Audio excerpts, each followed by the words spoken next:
আসসালামু আলাইকুম, সবাইকে স্বাগত জানিয়ে শুরু করছি আইডিনাট হোস্টিং এ আজকের ভিডিও টিউটোরিয়ালটি। আজকের বিষয়, ওয়েবসাইট ভিজিট করলেই your PHP installation appear to be missing the MySQL extension which is required by WordPress। এই ধরনের স্ক্রিন অথবা হোয়াইট স্ক্রিন দেখায়, তবে তা কিভাবে ফিক্স করতে হয়। মূলত ওয়ার্ডপ্রেসের অনেক কারণেই এমন সমস্যা ফেস করতে হয়, তো তার মধ্যে বেশিরভাগ ক্ষেত্রে এই চারটি কারণে এই ধরনের সমস্যা ক্রিয়েট হয়ে থাকে।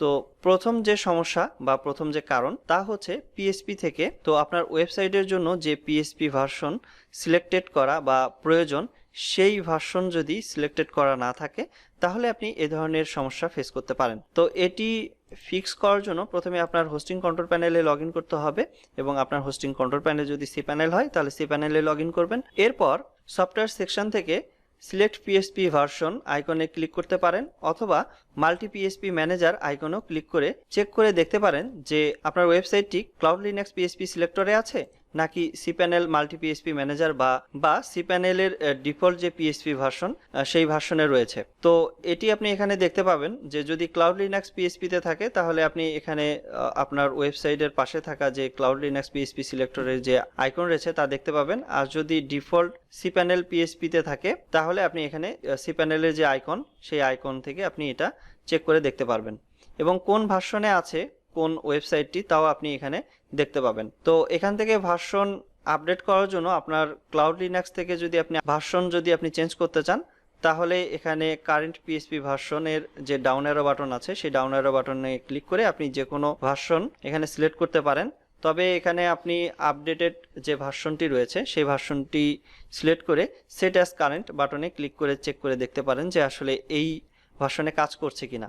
তো যেহেতু আমার এই ওয়েবসাইটটি সি প্যানেল ডিফল্টে রয়েছে, এজন্য সি প্যানেলের ডিফল্ট পিএসপি ভার্সন যদি চেঞ্জ করতে হয় তাহলে এটি সরাসরি মাল্টি পিএসপি ম্যানেজার এখান থেকে চেঞ্জ করতে হয়। তো আমি এই মাল্টি পিএসপি ম্যানেজার আইকনে ক্লিক করে অলরেডি একটি ট্যাব ওপেন করেছি। তো এই ট্যাবে এসে এখানে আমার যে ওয়েবসাইটটির ভার্সন চেঞ্জ করতে হবে সেই ওয়েবসাইটটি এখানে বাম পাশে চেকমার্ক বক্সে চেক করার পর এখানে পিএসপি ভার্সনের যে ডাউন অ্যারো বাটন রয়েছে এখান থেকে লেটেস্ট যে ভার্সন অথবা 7.3 বা আপনার ওয়েবসাইটের জন্য অ্যালোকেটেড যে ভার্সনের প্রয়োজন সেই ভার্সনটি আপনি এখান থেকে সিলেক্ট করতে পারেন। তো সি প্যানেলের ডিফল্ট পিএসপি যদি আপনি সেট করতে চান বা চেঞ্জ করতে চান তাহলে অল্টার পিএসপি এখানে 7.3 যেটা রয়েছে এই ভার্সনটি সিলেক্ট করার পর অ্যাপ্লাই বাটনে ক্লিক করুন। যদি আপনার ভার্সন চেঞ্জ হয় তাহলে আপনি এখানে সাকসেসফুল মেসেজের মাধ্যমে তা দেখতে পাবেন। তো এখানে ভার্সন চেঞ্জ করার পর এরপর আপনাকে পেজটি রিলোড দিয়ে অথবা আপনার সাইটটি ভিজিট করে দেখতে পারেন যে এখানে কাজ করে কিনা। তো আমি রিলোড দিয়ে দেখতে পাচ্ছি যে এখনো কাজ করছে না। তো এখন আপনি যা করবেন তা হচ্ছে পুনরায় আপনার ওয়েবসাইটটি সিলেক্ট করবেন, এবং এখান থেকে যেহেতু আপনি অল্টার পিএসপি 7.3 বা 4 এভাবে ভার্সন চেঞ্জ করে দেখেছেন, কমপ্লিটলি এখানে সমাধান হয়নি। তো এখন আপনি যা করবেন তা হচ্ছে ইএ 7.4 বা 7.3 বা অন্য লেটেস্ট যে ভার্সন রয়েছে সেই ভার্সনটি সিলেক্ট করে অ্যাপ্লাই বাটনে ক্লিক করবেন।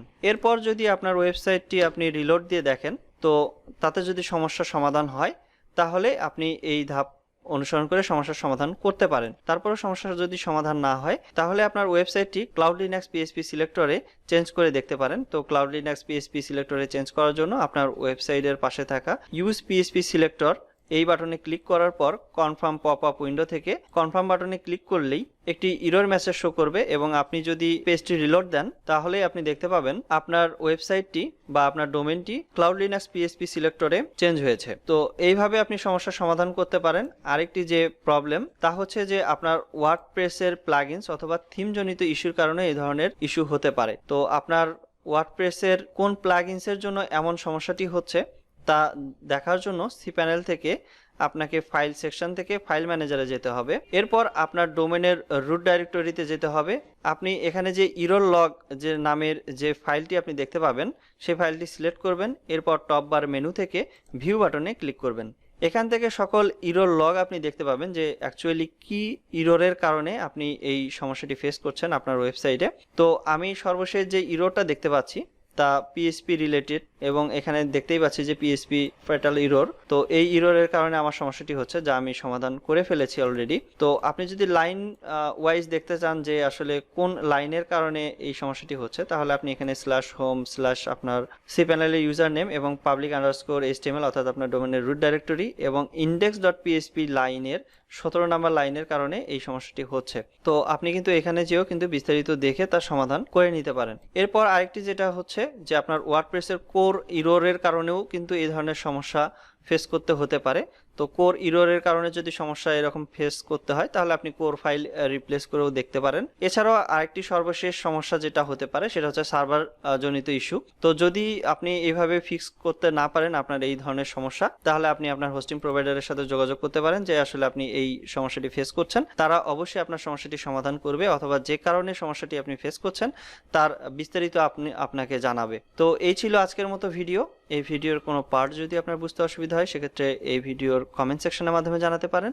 এতক্ষণ আমাদের এই ভিডিওটি দেখার জন্য আপনাকে অসংখ্য ধন্যবাদ। আপনার দিনটি শুভ হোক। আসসালামু আলাইকুম।